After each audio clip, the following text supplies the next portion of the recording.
Hello everyone! Kumusta po kayong lahat?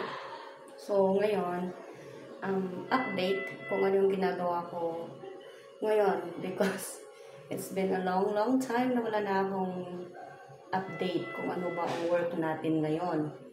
So, ayan, dito nyo malalaman kung ano na ang ginagawa ko.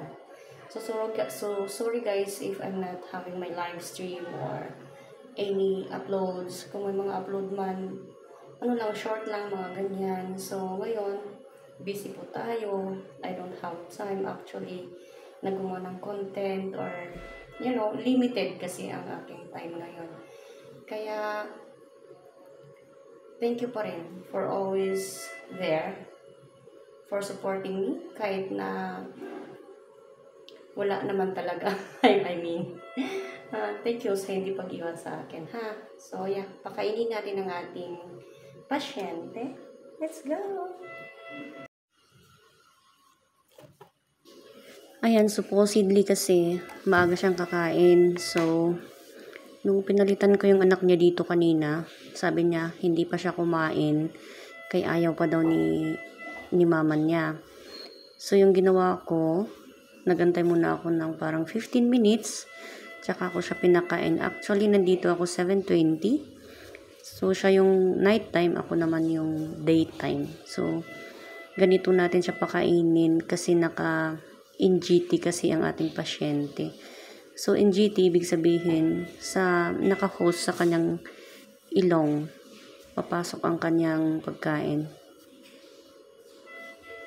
Ayan, ganyan lang siya guys. Kaya yung kinakain nila dito is liquid siya. More on liquid kind of food sa mga pasyente na mga ganito naka-NGT. Ipupush mo lang yan.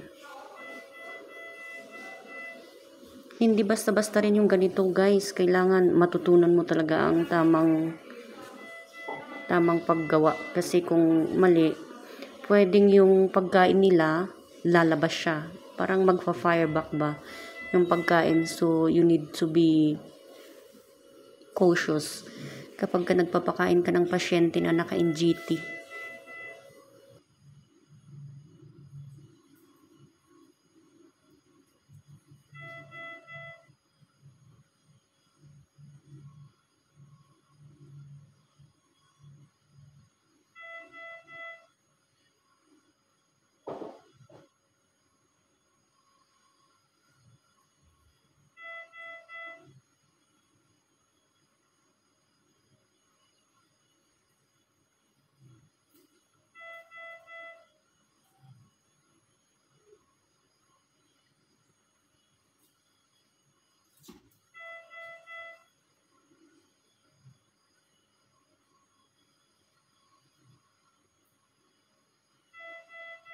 Ayan, continue lang natin ang pagpapakain.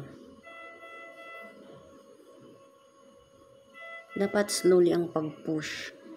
Hindi yung isang push mo para isang diretso naman. So, ayan, naka-NGT si tita. Yung host actually dumaan sa kanyang ilong. Diretso na yun sa kanyang bituka. So, ganyan.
So, ngayon naman, ang kanyang gamot ang ating ilalagay.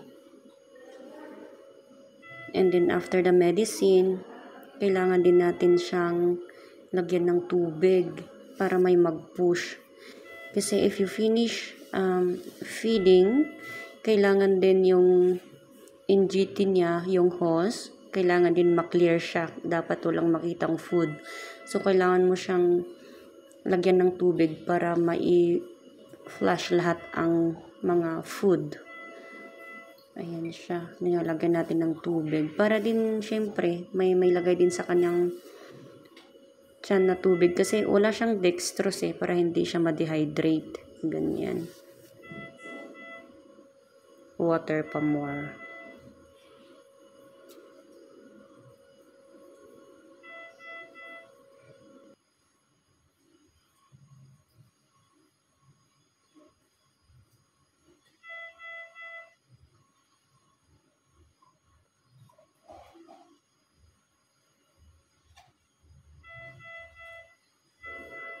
Ayan guys, tapos na po ang ating pagpapakain. Susunod naman is lilinisan natin ang kanyang sugat.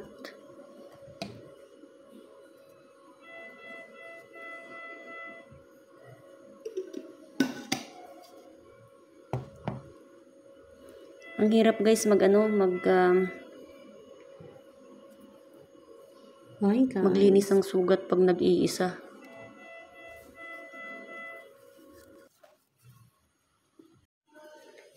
So, ayan. Thankfully, guys, may dumating na nurse kanina. Kasama kong nag-dressing sa kanyang sugat, sa kanyang paa. So, ayan. Natutulog na ulit ang ating pasyente. Yun. Thank you kasi kapag wala akong kasama, ang hirap. Ang hirap kapag ka naglilinis ka mag-isa. So, kailangan talaga dalawa kayo. So, yun lang, guys. Enjoy lang sa work. Huwag masyado ma-stress. No? Don't stress yourself, guys. So, ayan. Any kind of job, tanggapin natin. Basta may pagkakakitaan. Practical tayo ngayon, guys. Bawal ang maarte. No? So, being a private caregiver is hard. Kasi wala namang easy na trabaho. So, you need to have dedication sa yung work for you to, progress in life. So, yun lang, guys. Bye-bye!